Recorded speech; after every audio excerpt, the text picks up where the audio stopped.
in her mind. We are with Aisel Santos. Hello. Hello, Aisel. Aisel, people also know you from being one of the three people in La Diva. Yes. Diba? One of the three divas in La Diva. I'm the alto. Yun. So yun. So si Jorlyn Soprano. Soprano. Tapos si Maricris ang... She takes the melody. Melody. Of the songs. Tapos ikaw yung alto. Ako po yung lalaki. Ikaw ba rin lalaki sa kanila? Oo. Okay, so sa Sunday All-Stars, hiniwalay kayong tatlo. Yes. Is that a sign that, they want you guys to embark on a solo career each? Well, kasi hindi naman pwedeng pagsama-samahin mo kami doon sa isang group lang kasi there are 4 groups, diba? So, well, maybe it's leading on to that. Yes. Pero I think La Diva still La Diva. Yes. Kahit saan naman kami magpunta, kahit magkaroon ng solo-solo stints, ang laki ng bilib ko sa grupo namin. And I think no one can replace. naman. Sorry, nagbuhat ako ng bangko. Totoo naman. Hello, no Thank doubt. you. Vocal harmony. And because each one of you guys is really a diva na kaya niyo i-carry on your own, but you choose to be, the power of 3. Yes. Diba? Iba talaga yun. So, how does it feel that you guys are competing against each other in different groups? Ano ba? At long last, yes. Siyempre, it's also refreshing, right? It is, yeah, refreshing kasi I get to do solo numbers. Oh. Kasi before talagang mega blending kami every time we Mahirap. do numbers. Nung umpisa, medyo nangangapa. Pero kasi ako medyo sanay because I came from, choir girl ako dati. So, Wow. still an alto. So, medyo, nung nag-gel na kami, siguro after a few weeks, okay na eh. Pwede ba ang dami mong pinagdaanan din as a singer? Choir girl, you also sang at kanya in a bar, Yes. diba lounge, mga ganyan. It's more of, nung nauso yung acoustic noon, uso na sina Paulo Santos. Ayan, nagbabagaberde rin ako noon. Wow! Those are the days. Naghahalatan yung ita. Ang swerte naman ng mga nakanood sa'yo doon sa mga venues na yun. What did you learn? Ano yung mga tips mo sa mga people who want to sing? Alam mo, every Filipino loves to sing. Right. Diba? Sa karaoke. Ano ba yung mga tips mo on how people can take care of their voice? Number 1 kalaban kasi dyan is puyat, di ba? Oh. So... Kaya pala eh. Oo, kaya pala medyo namamaos-maos ka ngayon. Parinig nga. The movie in yung gano'n. Ayun. So, puyat kalaban niya. Pero kasi with our work kasi, minsan hindi mo may iwasan magpuyat. So, as much as possible, kailangan you have enough sleep. Yes. And then, if you're not feeling well, if you're medyo itchy yung throat mo, huwag ka muna mag-ice cream, or chocolate, or dairy products. Bawal na sweets. Less muna. When you feel that your throat is itchy, ganyan. Pero kung di naman, okay lang din. Kasi ang sarap na eh. Sayang naman. Pagka masarap, go. Diba? Love life. Love life. Wala akong love life ngayon. So, in search. Dumi-date. Dating. Gumagetting to know eh. So, May parang may kilig sa mata mo wala. Kung meron kang friends, who I can be friends with. Yes! Friends. Marami dyan. Ito, sa La Diva naman, do you guys bond outside work? Outside work, ano ba ang blending ninyo?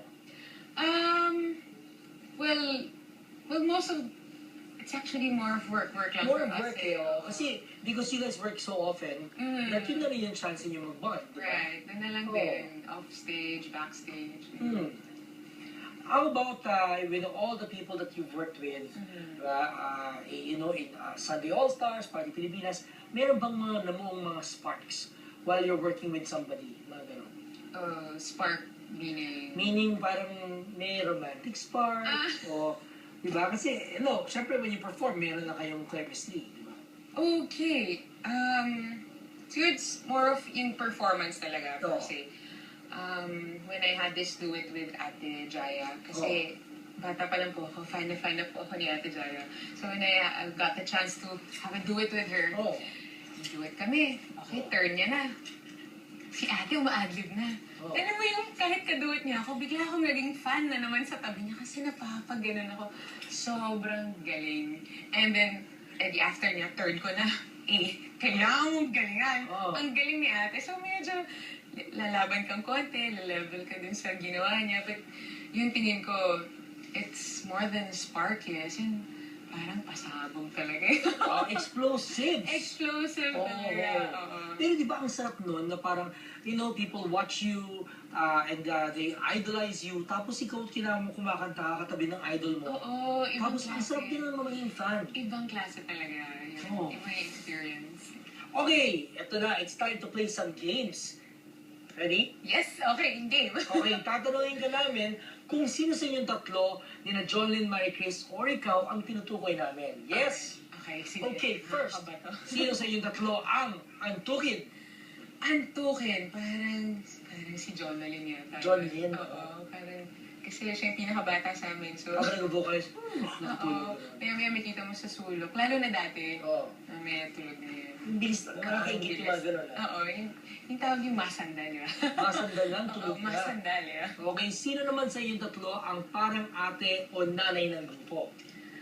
Nanay.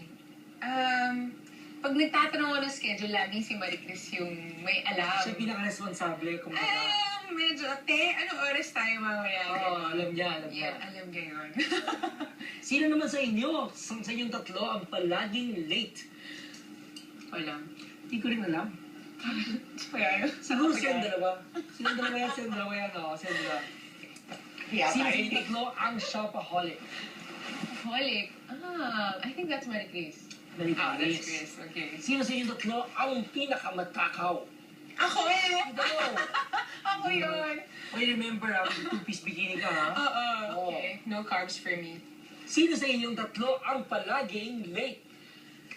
Dati ako yun. Okay. Ngayon hindi na. Oo. Nagbago na. Starting tomorrow. No!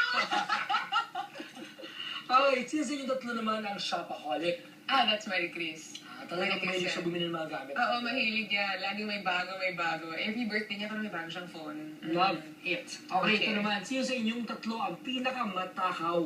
That's me. Hmm? Ako yan. Ako, remember, mag-two-piece ka soon, ha? Yeah. Okay mo, di ba? No carbs. No carbs. Next, sino sa inyong tatlo ang pinaka-diva sa La Diva? Diva. Parang kaming tatlo. Tatlo. Kaming tatlo. Kasi it takes the right blending. Oo, tama. Di ba? Di ba? Oo. Ano yun eh? Siguro sa stage, lahat kami diva. Dahil dyan, gusto ko naman kantahin mo ang theme song ng Katie. Katie. Okay, sa Katie kasi there's balot. Hmm. And minsan ang minahal ako. Okay. Minsan ang minahalay ako. Anong gusto mo doon? Gusto ko ang mashup ng dalawa. Mash up! Oo. Pwedeng i-medley na lang natin. Pwede. Okay. Balot, Penoy, balot, bili na kayo ng itlog na balot sapagkat itong balot ay mainam na gamot sa mga taong laging nalalambot. Gusto ko kumain ng balot. Ngayon din.